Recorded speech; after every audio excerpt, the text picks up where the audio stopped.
Harda olsa bu da çatar indilərə. Az sənin səylərin qırılsın, yığışdır da bu zarafatı. Elvin gəlir birazdan, onun da yanında belə şiş zarafat eləmə, tez inciyən uşaqdır. Vay! Benim ne var ne yok? Nasıl sağ ol? Elvin. Bu nə vit fasonda, teröristə oxşuyur.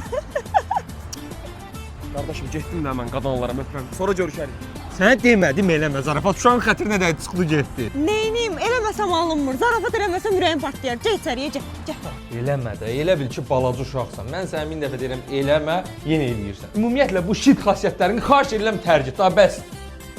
An, nə varsan?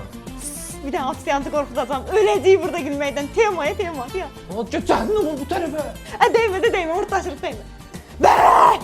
Bax, nə oldu, ay, bir dili qatdalam deyəsən. Sudur qat, gədən dili qatdalam, sənə sudur qatı varım. Uşağın dilinin ağzından zorla daxtıq çıxardıq. Ay, Türkan, bəsdir də, sən bir qan çıxartmamış, dincəlməyəsən, yığışdır özünü. Bu Elçin harada qaldı? Ver mən dansımdan olar. Sən niyə danışsan? Dəymə, bu dəfə qırğındır, dəymə. Az birdən mırtdaşıb eləyərsən, onun yoldaşı qısqancdı, gədən öldürüb eləyər, düşər zibilə. Bax. Alo. Necəsən Elçin? Kim idi ay xanım? Tanıya bilmədim. Ay, iki oğlansan, tanımadın məni. Kimdə o? Hansı pozğuna verdin yenə nömrəmi? Sən fikirə məndən Axırda məni qatil elədin. Bu sənin qara gözlərin